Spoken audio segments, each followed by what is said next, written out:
This is the Detroit Sports Podcast Network.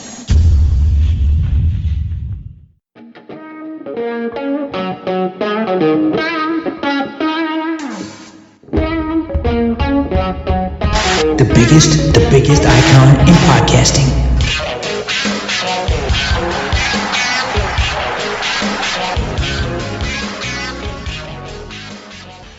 Welcome, everybody, to another episode of the DocNJock Wrestling Podcast. This is episode 130. I'm your host, Adam the Jock Strozinski, and on today's episode, we've got some insight as to who AEW might be targeting from the recent WWE firings, as well as what's going on with Cody Rhodes, WWE, and a whole bunch of filing trademarks, as well as some accusations against Velveteen Dream.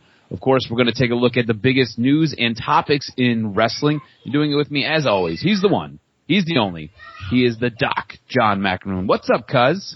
Real interesting week of professional wrestling, moving storylines along, and now we are a couple weeks away from Money in the Bank, and I'm fascinated to get your sense of some new wrinkles that have taken place, some kayfab action going on, wondering if an injury to a key wrestler is actually real or not. So I just felt like it was an overall good week of wrestling, and when we get to the discussion between AEW and NXT, two different shows for sure, two different vibes in relation to the shows that were put on. Yeah, I'm going to be honest with you right off the bat. I watched zero NXT, so I'm going to let you carry that. You can fill me in. I kind of did a quick glance at what took place, but I watched none of it. I was glued to NXT or to AEW.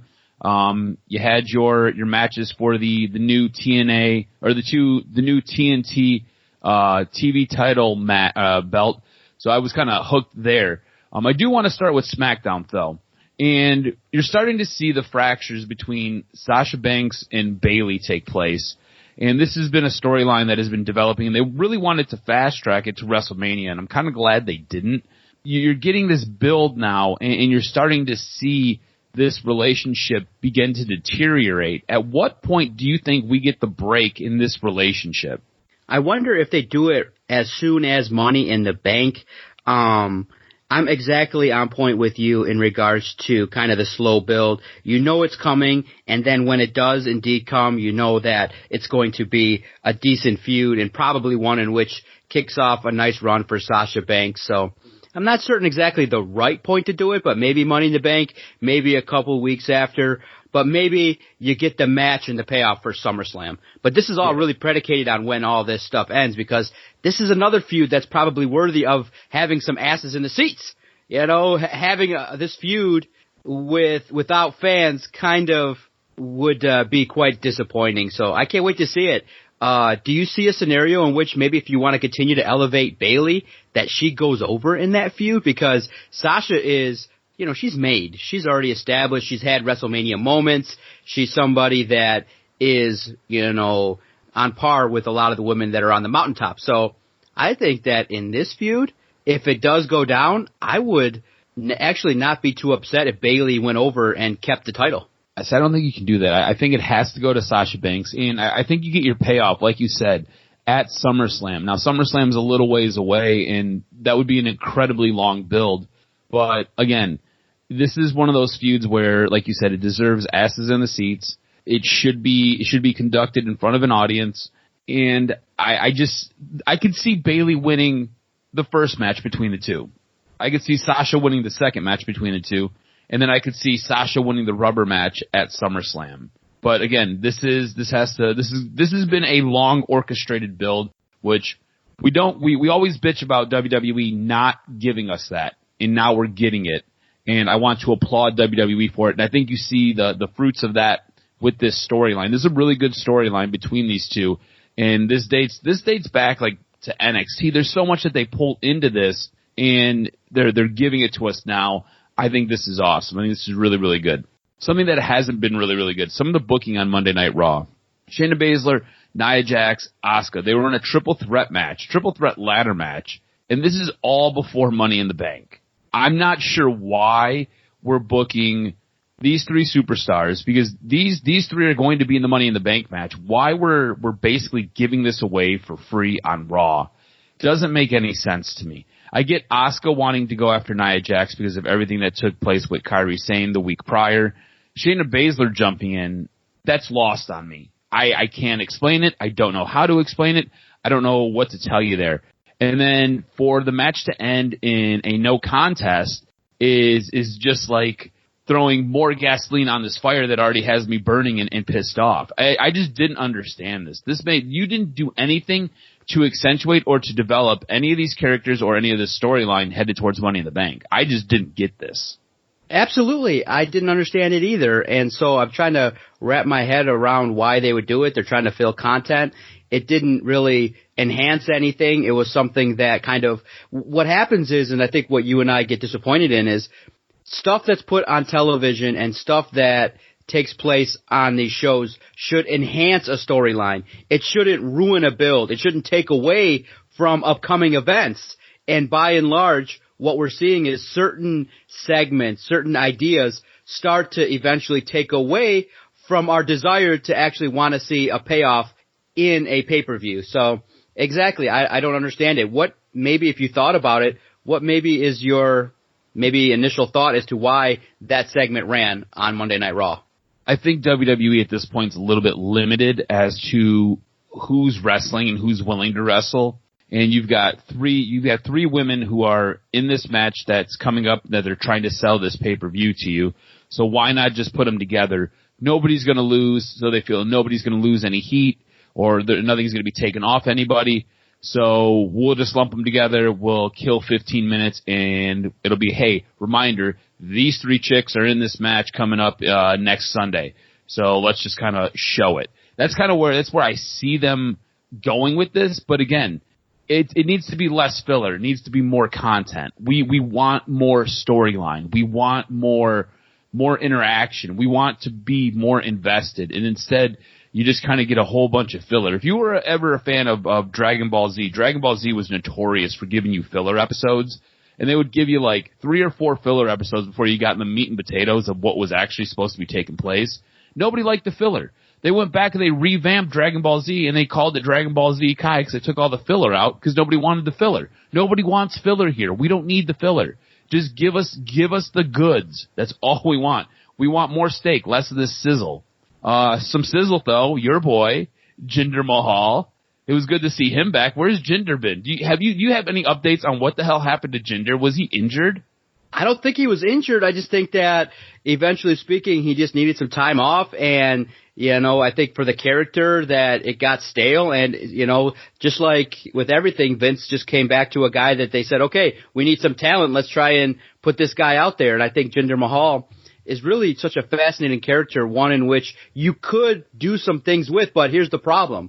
He comes back and his moveset is really limited. It's the same guy. He doesn't come back with any enhanced personality, doesn't come back with enhanced anything. It's the same guy that was there a year ago. So that's the problem with these characters is you got to come back different. You got to evolve. You got to be somebody that when you're on the screen you care about. I just was like, oh, there's Jihnder Mahal, but did I care anymore? Not really. I don't know. When I seen Jihnder, I kind of stopped what I was doing and I really focused in on his match. I want to spend a little bit of time here with Jihnder Mahal because I think he might be the thread that ties our next conversation together. And it was good to see Jihnder Mahal back. It was good to see that he is still in fantastic shape. He looks like he's in great shape still. You remember he went from being kind of pudgy and a little bit out of shape to really dieting down and really exercising the proper way and got himself super cut for his title run. Take the title off of him. He kind of disappears for a little bit. He's now back. I think he looks like he's in better shape right now. And I could see him being a fill-in guy for Money in the Bank because Apollo Crews goes down with a knee injury. And there's a lot of debate whether it's real or if it's kayfabe. Now, Apollo Crews going down, he was having arguably one of his best matches of his career against Andrade the other night. And all of a sudden, looks like he tweaks his knee, wrestles through, and then next thing you know, the ref is ringing the bell and calling the match off. Andrade gets to retain his U.S. championship while Apollo Crews loses the match because he can't continue because of the knee injury. Now, Apollo Crews has been pulled from Money in the Bank, which is coming up this coming Sunday, and I think you could see Jihnder Mahal be a guy who gets slotted in for Apollo Crews. What do you think about that? Ooh. Yeah, was one of my favorite segments. I just felt like the intrigue because, well, obviously, I know they tried to sell the injury as being real, but when he does an interview backstage and he's crying, you know that potentially, you're hearing reports maybe they didn't want to put him in, Money in the Bank because he wasn't ready or whatever reason that they took him out. I was kind of disappointed though in that decision because Apollo Crews probably is a candidate that it would be interesting to have him in the match, but I agree with you. Having a substitution would not hurt the card. But for Apollo Crews, I'm curious to see how this evolves. But for him, I think what they're trying to do now is start to build some investment in people caring about him. This is a guy that's been through the ringer. He's been now in NXT, has been underutilized in WWE. So now you're starting to get that treatment where, okay, he gets an injury, you care about him, and you want him to succeed because he's got all the talent. And prior to the, what I believe is the selling of the injury, he was having a good match. I was highly entertained. I was into it. And then the injury happened and I was like, did he really tweak it? I don't know because I don't believe that they would have went to backstage segments with him crying if it was a real injury. So I thought it was sold very well, really highly believable. I'm curious to see how this evolves. Yeah, I think it was kayfabe as well. WWE has a really good propensity of doing this where they'll give you a guy, they'll kind of flash him a little bit, get you a little bit invested, and then, there's an injury. So now we've got to sideline him for a couple weeks. And it feels like you almost take the heat off of him and you almost take the steam away from him, only to bring him back and to really give him a solid push. It's almost like a test push. It's like, when you were a kid and you wanted to find out if a girl liked you, so you'd go up to her and you'd be like, hey, do you think you would ever go out with me? And she'd be like, I don't know, maybe. And you're like, cool, good enough. And then 2 weeks later you come back, hey, do you want to be my girlfriend? It'd be something like that. That's kind of what I feel like they do with some of these superstars. Look, Apollo Crews is a guy who I feel is extremely worthy. He, like you said, he's done it all, right? He's been at NXT. He's been called up to the main roster. He is a bigger guy who gives you a move set that only a few of the smaller cruiserweights are able to give you. He is a guy who can do power moves and he can do some of the flippy shit, as Jim Cornette says. So he has a really wide base of talent when he's in the ring. I think his promos need to get brushed up a little bit. I think this is a guy who, if you were to put a belt on him, shouldn't be a championship belt, shouldn't be the WWE championship belt or the Universal Championship, but you could give him one of the secondary championships, the US title or the Intercontinental title. And I think he would be a guy who would thrive in that spot for a little bit and then maybe get a little bit more confidence, develop a little bit more, and then be able to move up to that championship belt echelon. I don't know. Before we go on, I don't know if I see him ever really rising to the level of Intercontinental Champion. U.S. title, let's see how he would look with the title in hand, because the way in which he's been utilized is not believable. That's the problem. You got to elevate him. For sure. You got to elevate him somewhere. It's going to take time. USA title, the U.S. title for him would be something that I think would be interesting to see how he would handle a title and how he would handle challengers and matches after some success. He needs it, and I don't know if he's ever going to get to that level because he just screams Heath Slater. Just sit in the company, be mid-card forever, and just, eventually get released when times get tough. But you have to agree, he is electrifying when he's in the ring because he has such an impactful move set that you're like, okay, cool. Like, you just talked about Jihnder Mahal being essentially the same exact guy. Apollo Crews could show up and he can bounce off the ropes, he can fly through the ropes, he can do some power moves in the ring. Like the guy has the talent. It's just, I think what you're missing is you're missing that promo, you're missing that connection to the audience is what you're missing. I think he needs MVP. I think that if MVP is going to get a stable, Apollo Crews needs a talking piece. Why not MVP? It's a perfect fit. And I think probably this gimmick that he's got going on is not the right one. You turn Apollo Crews heel, a little bit more nasty. I think you got something there with a mouthpiece, along the lines of an MVP. Turn him heel, I think would be the next move to really, take his career to the next level. He needs a nice heel turn for the next year or two. Let me ask you this. So when EC3 was in Impact, did you see any of his stuff where he would wear his suits to the ring and he would cut his heel promos? Did you see anything that he did, or no? Not really. Yeah, it was great. Once you started saying this guy EC3 was cutting amazing promos and his work at Impact, I definitely checked it out. Yeah, it was definitely believable, and I see where you're going. So, like, if Apollo Crews was to do something similar to that, maybe have MVP as his valet. See, the thing is, this is what I think happens with a lot of these guys who end up having valets or having managers. I think sometimes the manager talks too much, and the wrestler doesn't get to talk enough. So you see this with Brock Lesnar, you see this with Paul Heyman all the time, right? Brock Lesnar never says anything except for bitch. That's all he ever says. Like the only word Brock Lesnar knows is bitch. Otherwise, Paul Heyman is cutting all of the promos for him. So you don't ever really get to connect with the wrestler. Brock Lesnar is a big deal because Brock Lesnar wrestles 6 times a year, maybe 10 if it's a busy year for him. So with a guy like Apollo Crews, I feel like you could have MVP come out, and MVP could basically set the table for him, but at a certain point, Apollo Crews has to pick up the mic and run with whatever that they're doing. Do you know what I'm saying? Like, am I missing the mark here, or do you kind of see where I'm going with this? Absolutely. A wrestler to move up to the next level has to be a complete package. Those are the only guys that get over. Guys that can win an audience via the microphone and can put on great matches. You're not getting over if you're one-dimensional. It just isn't happening unless you're Brock Lesnar or Drew McIntyre and you're 6'6" and 260 and you fit the criteria of what Vince McMahon calls the top guy and things like that. So if you can't talk on the mic, you're gonna be always relegated to the mid-card. It's just there's no way about it, because the number one thing that Vince wants to do, and it's clearly established, is make money. And if he, in his mind, goes, I'm not making money with this guy, then you're just a guy that's gonna get, a single payoff every night, and you're not gonna get a big contract. You're just gonna be a worker, but you won't ever get the big dollars. You won't get showcased enough. You have to say something. You have to do something, and you have to really take it upon yourself to grow that skill, because it's not easy, because you could be a decent talker, but if the crowd doesn't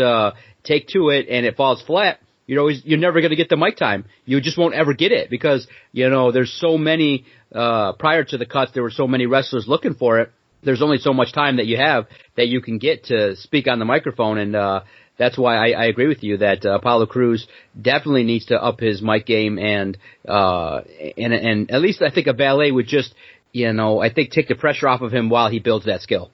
No, I agree with you. It would also add to him a little bit as well. I think MVP might be the perfect guy, especially since he's now under contract with WWE. Might as well use the guy, make him be a valet for Apollo Crews, let Apollo Crews come back from this knee injury and have MVP. You could set this up to where you have MVP in Apollo Crews' ear for weeks leading up to his return, and then all of a sudden Apollo Crews comes back, does something nasty to somebody in the ring, and MVP comes down, and there you go. You're off and rolling. Do you know what I'm saying? Yeah, no, cuz you never answered my text. Who are the guys that MVP were repping? I never heard of the guys before. I have no idea. You had no idea either. I was like, wait a minute. I had no clue. Did I know these guys? You sent it to me, and I was like, what the hell is he talking about? I had no clue. I had no clue who the guys were. I'm like, oh, maybe they're from NXT. I didn't even bother to research them. But immediately I said to you, dude, these guys' names suck. How could you even be willing to go on air with whatever names, I don't have it handy, whatever names those guys were? I was like, cuz, you gotta change those names up immediately. I would have within 5 seconds. I was like, MVP is now a marquee valet, and you basically brought him in with some guys that nobody cares about or I had never even heard of. And I was like, no, MVP needs to be, come on, it's not rocket science. He needs to be with the tag champs. Come on, put him with the number one guys. Have him be the mouthpiece. You know what I'm saying? You put him with some young guys, and I was like, okay, who are these douchebags? And they look like they were superstar caliber wrestlers from the 80s with their outfits. Yeah. They were bad, bro. That was not the way you want to put yourself on camera. It was like, throw some gear on and get out there on camera. And you're like, dude, put some time into it. Legitimately, their names should have been Little Tommy, Steven, and Billy B. That's it. That would have been more believable. Oh, my God. Unbelievable. It was horrible. we talked about Apollo Crews getting pulled from the Money in the Bank match. Does this new wrinkle with the Money in the Bank match have you more or less interested, or is it just kind of there for you? So now the competitors are going to wrestle at Titan Tower, and they're going to have to go through essentially every floor of Titan Tower until they get to the rooftop, where there'll be ladders set up and there'll be a briefcase hanging over the building. Now, this is my thought process on this and why they're doing it this way. Couple things. You've got everything going on with the coronavirus. You're technically not supposed to have multiple people wrestling in certain areas. I know that Florida has deemed WWE to be essential, which I think perplexes all of us.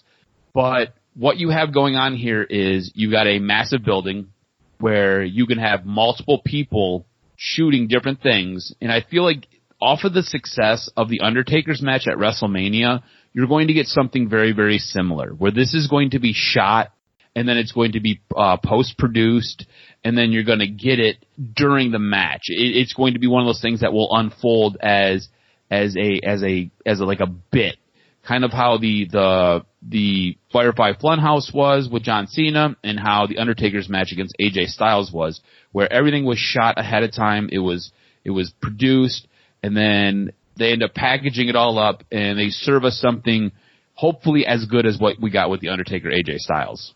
Absolutely. That's what ran through my mind, and I think that's why definitely you're on point and spot on with your assessment. It's going to be post-produced, and I think that it's going to be fine. I like the idea of kind of going through the tower and seeing what's going to happen. I like the way they teased it. They could be fighting in Vince McMahon's office. I think it's great. I think it's an opportunity to kind of see the building and how they could use it. And I'm curious how they're going to work their way through the Titan Tower. What buildings, what rooms, offices are they going to go into? What area of the building is going to house some of this action? And then obviously the intrigue of who goes where and who gets to the top. And then obviously the intrigue is going to be a nice build to when they get to the roof. Then probably all hell will break loose, and I think it'll be a fascinating watch, and I'm excited to see it. Yeah, I think it's going to be. It does have my interest raised, because the Money in the Bank match, it tends to get a little bit stale, right? It's a ladder match with a briefcase hanging over the top, and you got to fight your way to it. And there's only so many spots that you can do off of a ladder before you start repeating everything. So I think this is a nice little twist on it. I liked a couple years ago when the ladies got their Money in the Bank match. I thought that was really interesting. So I think this is a nice little way to kind of reinvent it. You're basically working with what you got, and in this time you don't have a whole lot. So do what you can do and make the best out of what you have, and that's what I think they're doing here. I think it's fantastic. So I'm interested in it. I will definitely be watching next Sunday. Let's transition over to AEW real quick. Yep. I know we'll double back to NXT, and you'll get me filled in on some of the highlights of NXT, because like I said, I kind of touched in on NXT. I didn't spend a whole lot of time watching NXT. I thought the match of the night on AEW was Cody versus Darby Allin. Absolutely. Now, yeah, it was good. It was a fantastic match from start to just about the finish. My issue with this match was the way that it finished. And looking at everything big picture, I think I understand where they're going, but the fact that Cody Rhodes beats Darby Allin essentially with Darby Allin's own move. Darby Allin goes top rope, does the coffin drop. Cody just kind of rolls him over for a pin as Darby's hooking the leg. So Darby thinks he won, when in actuality Cody just pinned him. I didn't like the finish at all. Again, at some point Darby Allin has to win a big match. This was, you could argue, his biggest match of his career, and yet he loses again. Yet he loses again to Cody. It didn't make sense to me. Okay, but you recognize that, Darby is, I know you want him to be higher up on the card and things like that. He needs to move up, but you sometimes have to have a slow build with somebody. And Darby put on a good match. Yeah, I agree with you. The ending was befuddling. It could have been written better, produced better, and I absolutely agree. It was a little bit off and not maybe ideal. But in the end, Cody should have went over, and at least at this point in time, Darby Allin belongs in the ring with the likes of a Cody Rhodes, and he's got to get more experience. And now I think going forward, you're going to start to see Darby get a little bit over a little bit more.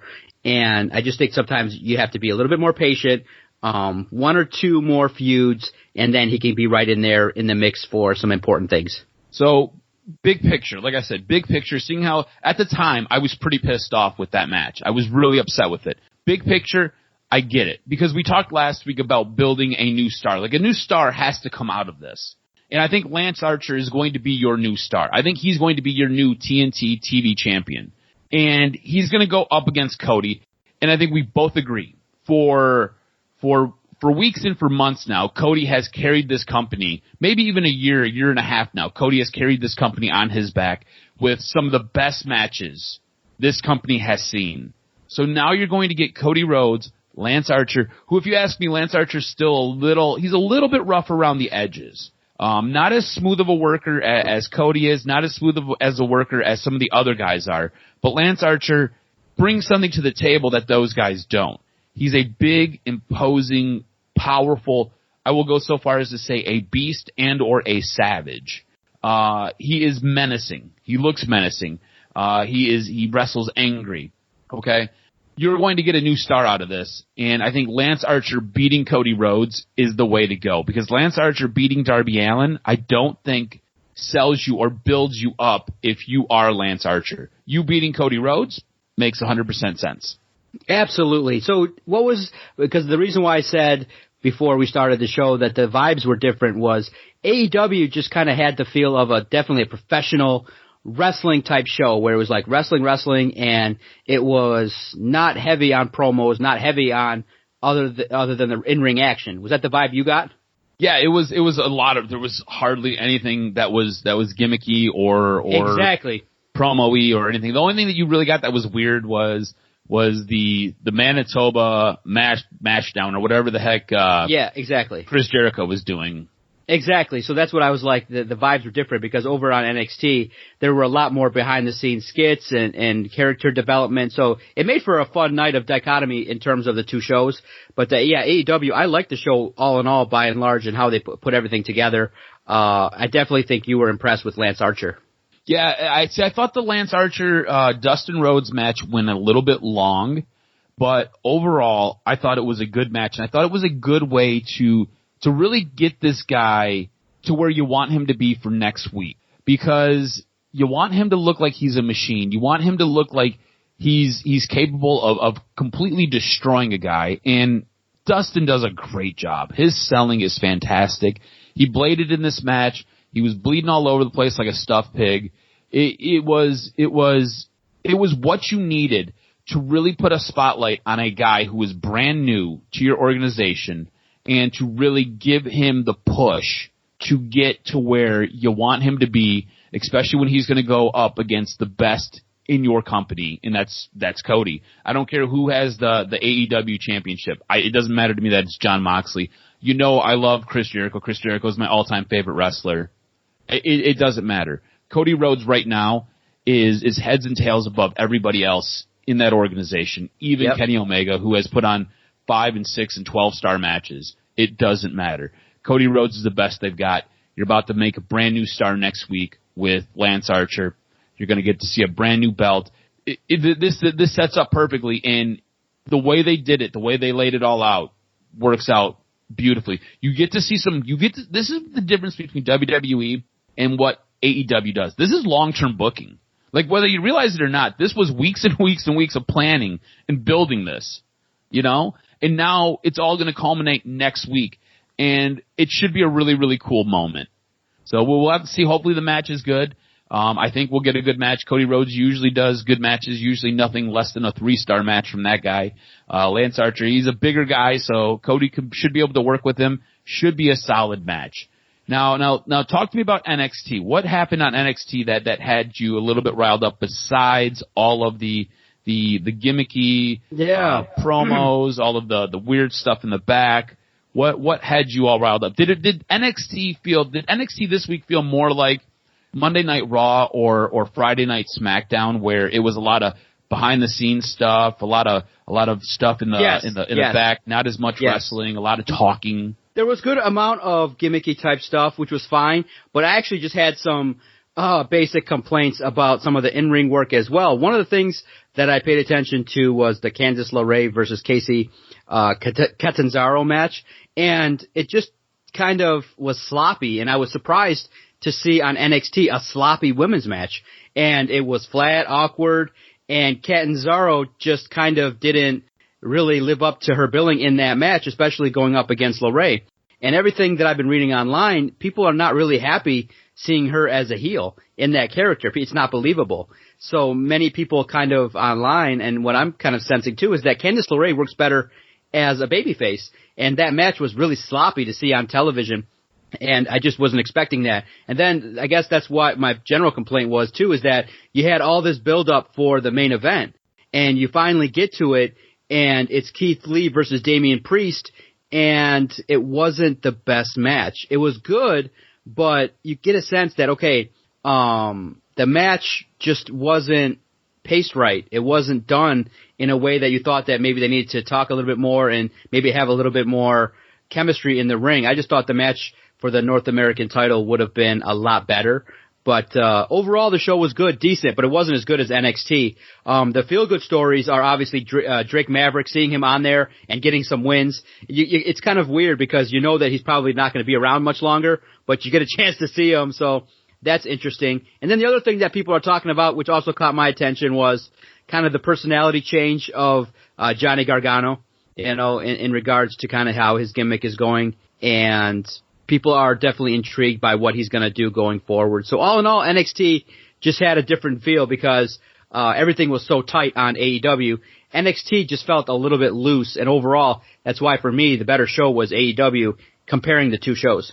With Johnny Gargano, him going basically full heel at this point, do you like him in this role, or do you prefer him as Johnny Be Good, Johnny the Good Guy?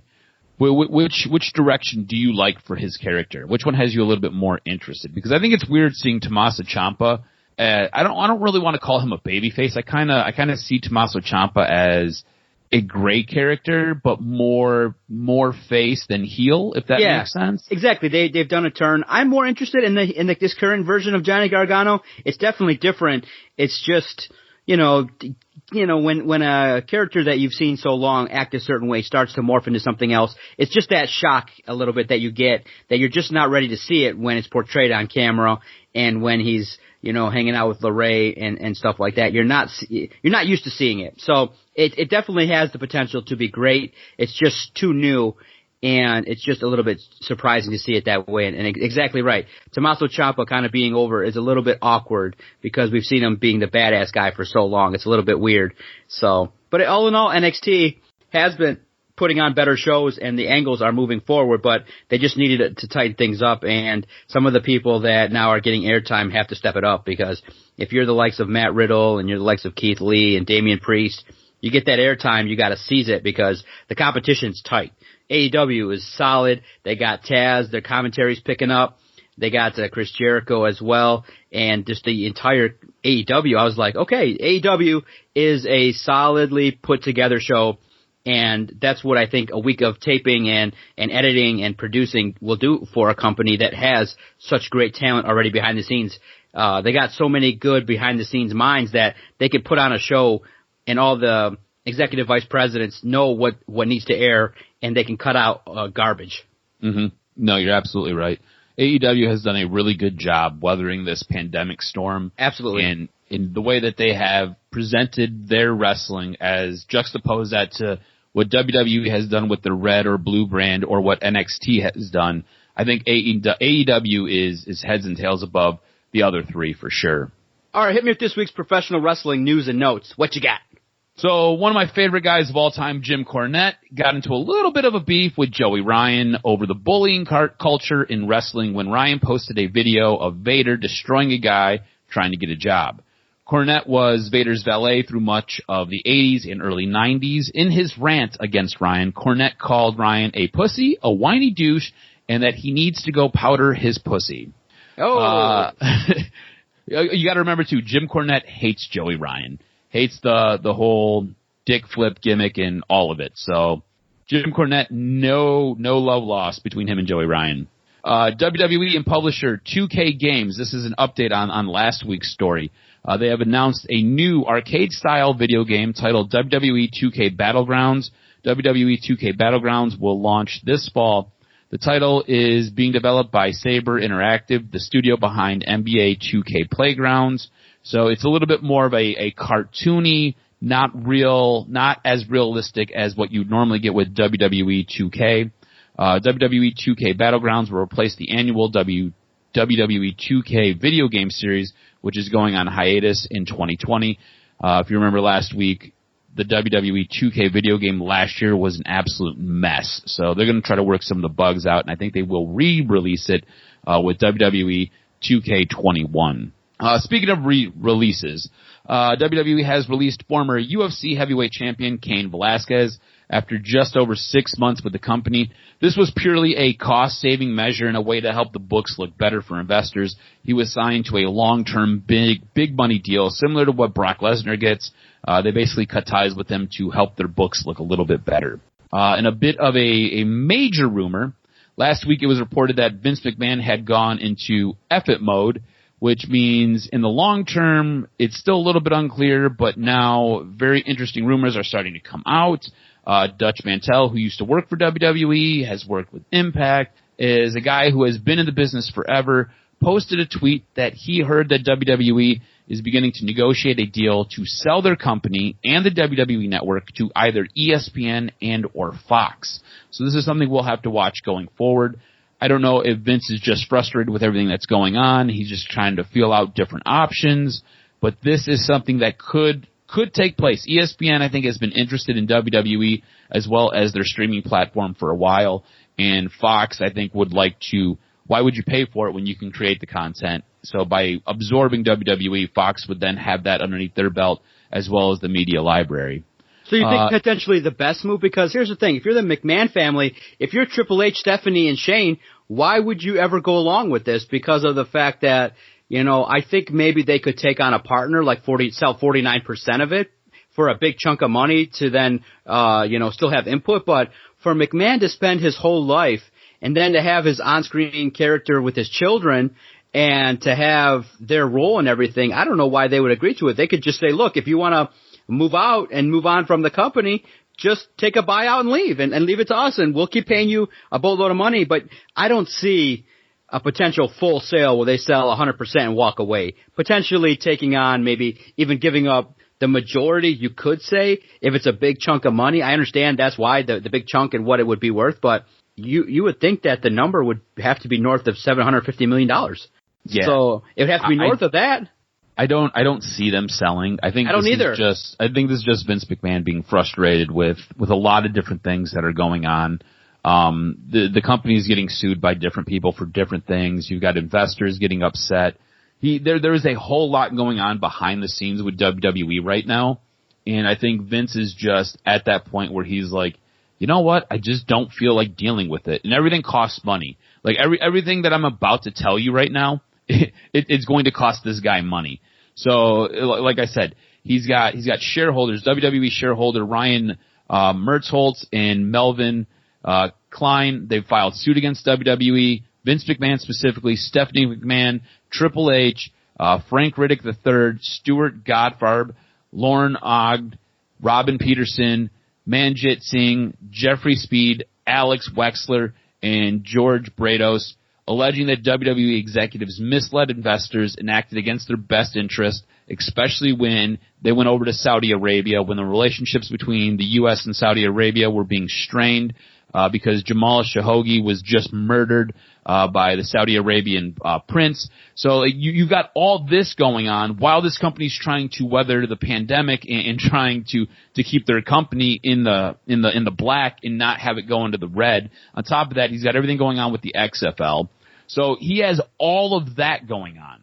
And on top of all that, there's trademarks that he's fighting to keep. So Cody doesn't get them. And really and truly, he should just let Cody have them, and I'll tell you about that in a moment.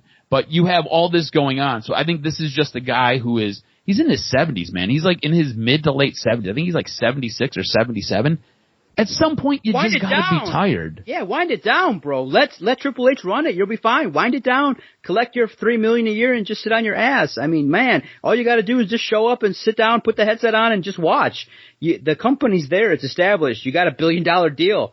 Let the man take over. And I think that if you're Triple H, you got to be like, dude, when's this guy gonna let go of everything? And maybe this will start that process in the next year or two of a transition. Really interesting story to pay attention to as the months go by. For sure. Accusations of sharing inappropriate images with a minor were made against NXT star Velveteen Dream late last week.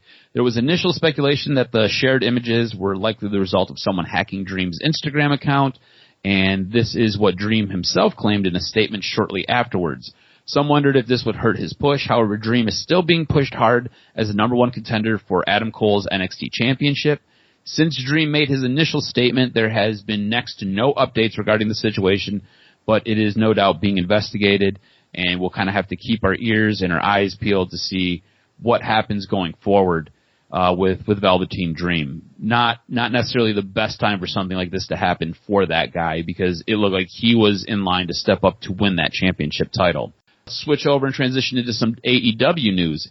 It looks like WWE is set to oppose Cody on a few trademarks he applied for previously, namely matches and concepts from his father Dusty Rhodes, who invented them. The list of terms that Cody filed previously for is for Super Brawl, Slamboree, The Match Beyond, Bash at the Beach, Dusty Rhodes, The American Nightmare, The Prince of Wrestling, Bunkhouse Stampede, Battle Bowl, The American Dream. WWE has now applied for and has been granted a 90-day extension to oppose the Super Brawl and the Slamboree filings, which gives the company until July 22nd. Now, with the 90-day extension, basically what that does is it forces Cody Rhodes to pay more money to keep this process going. That is what WWE is doing. They do this. They did this with Ryback. Basically, Ryback wanted his name from WWE. WWE said no, and they filed an extension. And they got their extension, and then they filed another extension, they got their other extension, they filed another extension, got their other extension, and the whole time this is just draining a guy like Ryback's money. So WWE has deep pockets. We talked about it a couple weeks ago. They're sitting on what, almost $500 million. So they can just pump out the cash for these extensions, trying to just wait and wear down the guys who are filing for the other trademarks. In a recent Q&A, Cody revealed that AEW is not interested in Heath Slater, replying, no on Slater, nope. However, Jim Ross said that signing Rusev should be a priority for AEW, and another priority that has been taken care of, or at least and so it would seem, is the Revival are in fact headed to AEW. This week's episode of Being the Elite closed with a shot of the letters FTR in the sky, signaling the arrival of the recently released WWE team. It's happening. Some of the ex-WWE guys are going to start making their way over to AEW, and it's going to make for an awesome summer. Just can we get to August and September already so we can see the fall action? Because basically this spring in the history of wrestling will be very fascinating in terms of produced television and things like that. But we need the fans back. We need the excitement back. We need everything in the world of wrestling to get back to normal. So I'm fascinated to see how people respond to the Money in the Bank pay-per-view. And how everything shakes out. But, other things I'm looking at, too, is when AJ Styles is going to return. He's obviously going to have to shift again because of the fact his boys are gone. I'm interested to see what his character is going to look like. And the new guys heading over to AEW, man, it's going to be continuously great to follow along with the world of professional wrestling. Yeah, no, man. For sure. I can't wait to see Rusev in AEW. I think that'll be fantastic. I think the Revival in AEW will be fantastic as well. It'll be interesting to see which other guys were cut from WWE get to go on to AEW and really get to expand their careers and do a little bit more, because I think the move to AEW has helped a ton of guys. I mean, you look at a guy like Shawn Spears, right? He was the perfect 10 in WWE. He really never got a shot. At least Shawn Spears, you get to see him once every other week, and he can wrestle. He puts on good matches. So I just, give these guys a shot, let them see what they can do, and let them kind of develop their own characters and really just kind of be there to help kind of set up the matches. That's what your job as an organization is. Follow Adam on Twitter at AdamRSTROZ. Follow the network at Detroit Podcast. Anytime a big wrestling event happens, follow along. We'll tweet it out as well as we kind of pay attention to now this new era of professional wrestling without the fans. I've enjoyed hosting the DocNJock Wrestling Podcast. Comes out each and every Friday. All you got to do is to subscribe to our podcast network is go to anywhere your favorite podcast is housed and type in 3 words, Detroit Sports Podcast, and boom, you can find us. Hit that subscribe button, and our shows will find you every single day, pumping out podcast content since 2013. Great podcast, sir. You too, brother. Be good.